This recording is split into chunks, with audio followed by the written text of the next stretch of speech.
in the middle of a street. Abbiamo oggi questa grande collaborazione nei mercatini natalizi di Santa Lucia del Mela. Stiamo proponendo i nostri prodotti. Dalla parte destra troverete le caldarroste, le nostre noci locali, i nostri prodotti tipici, torrone alle mandorle, le croccate alle nocciole, il pistacchio, e poi ovviamente tutti i prodotti che noi facciamo lì, uno dei tanti prodotti che facciamo al nostro locale di Milazzo in via Umberto I. Stiamo proponendo oggi pane e panelle.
Anche se questa non è una scoperta siciliana, quest'oggi lo proponiamo e lo proporremo anche nel nostro locale per gli amici della notte, della movida, che vogliono farsi un palato sopraffine con una buona crepe o un waffle con crema di pistacchio siciliano 100%, e poi abbiamo anche delle crepe alla Nutella, che è un prodotto commerciale, non è ovviamente siciliano come dicevo, ma piace tanto, e lo stiamo proponendo qui insieme alle nostre ragazze e al nostro staff.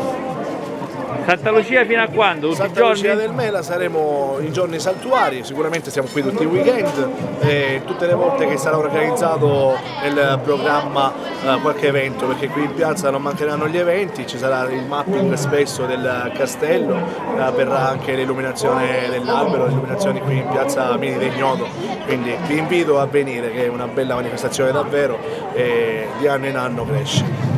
Grazie Peppe. Grazie a voi, grazie a Vulcanico Peppordile.